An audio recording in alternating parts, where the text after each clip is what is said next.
Mesdames, Messieurs, assalamu alaikum. Grand merci de la confiance, de la fidélité. Vous l'avez noté, comme le voyage de Konka, Flafso, Jimeden, de Bouyari Lutti Menga Motia. Arabe do kanota udema, beno kasa bangandi kibedo musibe, ale wasakata do ko bundo. Ko bengo makoni dewga sunna e farilla. Ale ro sakata woni ko bundi dun joni hebi du hewdi musibe. Ale hande tout dépend de sa femme, celle que vous voyez en dimanche. Wiari yettugol en kadi fantimbe wolti e mapondeji mabbe kono yata sagata inna ko bundo kono yilde ko musibbe kono o yata haray wawi telde jamane wawi tugol net jene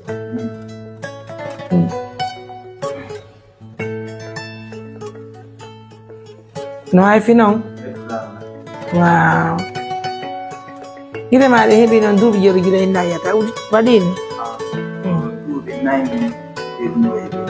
wow, pengu mano danki mamu ya. Inda ma pune monde kon dum hande.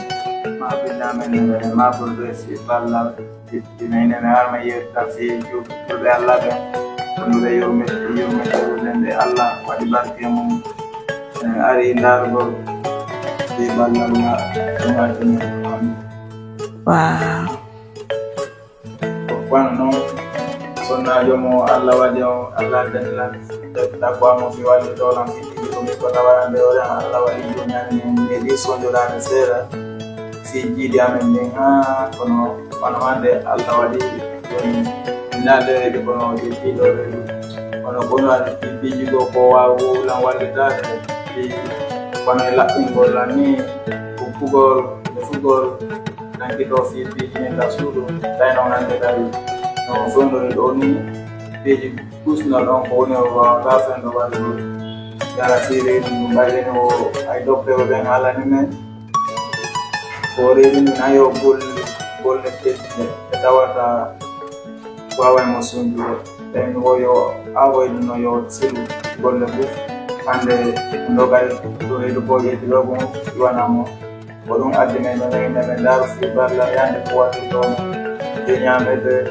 ma wan min joggi suudu ma yandi ko mo adina Jodi suudu ko may yuno ko lanni na dina bay ko letti ay no lanni no gonde say lanni August land do dan mismo land otto mo dolan taka ko lanni ko otto dolan taka dia nyamete mo ngon kadi lanni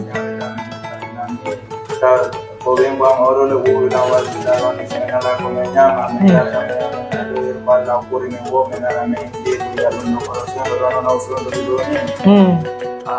ni lasi wallahi ko do adi min do ni na na e balla ya ko no karwana do no mo ne ale de ni kadi e weti na male ni ba ko me nyama ko me do do ni do ma era no wa o dala e 50 no logo ko bawdi Allah ne ko ma dila do mi ngi dara fi balla jandi do Allah le fabolan o dola Allah le wata mukala wata bariki mukala. Bien, mesdames, messieurs, ça fait plaisir. Assistance humanitaire d'urgence reste et demeure l'une des meilleures organisations en Afrique, pourquoi pas en Guinée-Conakry. En tout cas, merci à nos millions de partenaires. Regardez sa femme, selon son mari, elle est tombée enceinte, alhamdoulilah. C'est une très bonne nouvelle pour votre couple. Et puis on dit merci à cette femme qui accepte de vivre avec son mari, malgré que son mari est aveugle. Inch'Allah, on va revoir tout ça là. Comment on va les aider après, pas pour l'instant, on va les aider après pour la vision de son mari, mais pour l'instant, tiens ça chérie.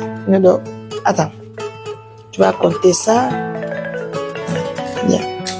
Haray dido ko ino do 100 000, 200 000, et 300 000, 400 000, 500 000.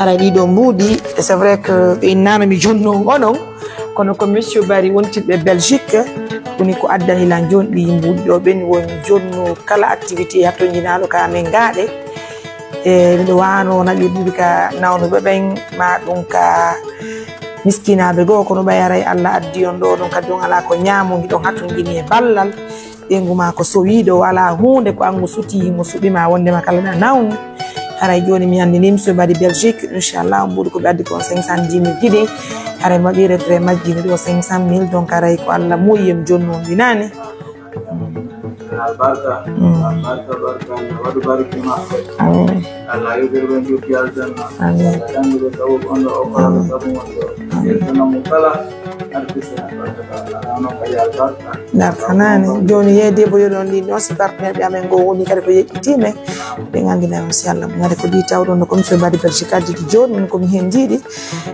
donc ɓe on ari ɗo ɓe ɓe naɓe ko go onon ka ɗon hattongine mum yo Allah keɓsata kayottinani jiidi nani. Bien, Barkamo. Allez, mesdames, messieurs, ça fait plaisir d'assister ce couple à nouveau. Hein? Bon courage, mon chéri. Donc, on a dit que nous avons so le petit d'initiative que ça nous santé ya ton d'être ton carnet. Voilà, nous nous dit pour la jamu yarana. Ça va aller, bon courage, mesdames, messieurs. Regardez un couple jeune, hein?